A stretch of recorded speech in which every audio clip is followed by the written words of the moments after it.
Every moment, every beat is mapped out. We're talking about a month-long process just for that 15 seconds.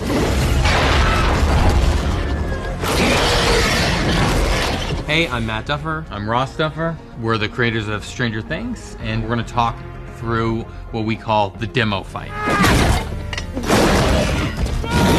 So the Damogorgon, I mean, we conceived of him, 7 years ago. It was a collaboration with an artist, Aaron Sims.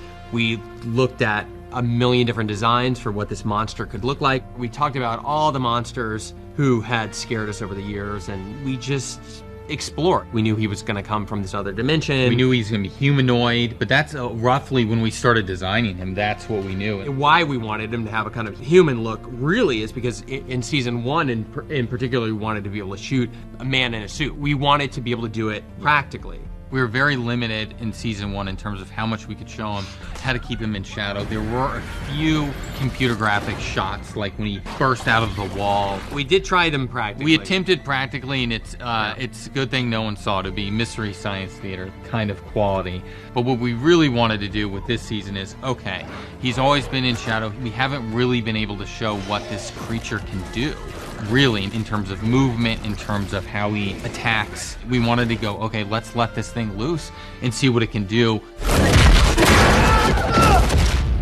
There's no mocap involved. This is just pure animation. Rodeo, the company that did this, is really creating a character here through the animation. The first animation pass, that's when you're seeing what looks almost like just a gray clay rendering. When it's in that stage, we and our visual effects supervisors are able to give notes. I want him to roar longer. I want him to swipe at the end of this because that'll help with the cut to the next scene. You give those kind of animation notes. They're able to do it a lot easier when it's in this rough stage. And then once you've locked on that, then you move into the rendering stage, and that's when things start to get really exciting. So it's the same animation, but they get the skin, they get the snow, the lighting. Right. That's where he really comes alive. That it's like, oh, wait, there's the Demogorgon, there he is. And it's really exciting when those shots finally come together and all the elements just meld, and you get what you guys see as the final look.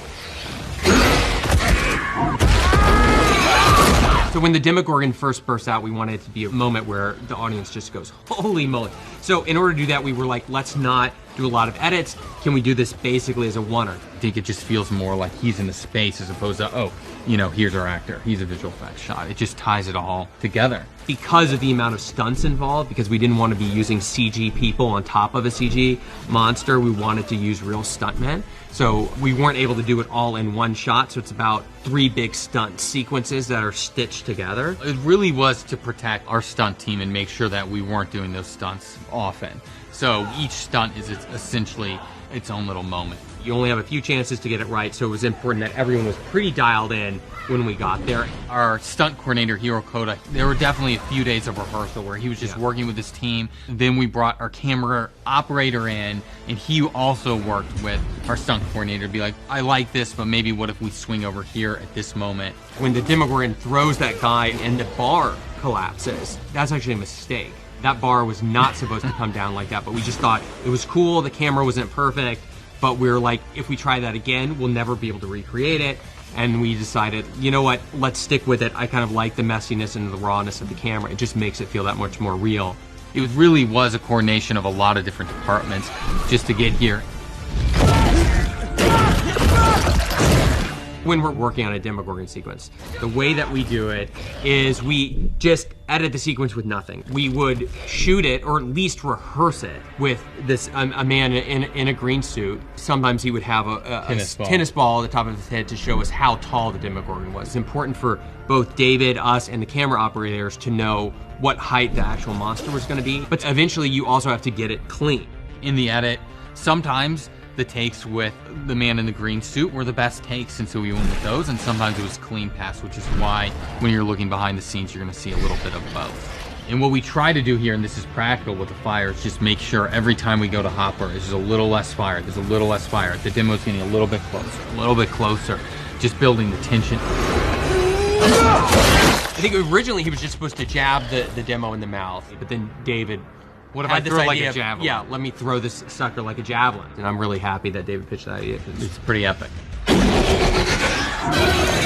With visual effects shots, the more that you can do practically that is real in your frame, the more it's going to feel organic and you're going to trick the audience's eye. Let's take advantage of the amazing technology that's now available to us today, but also learn from the past and plan.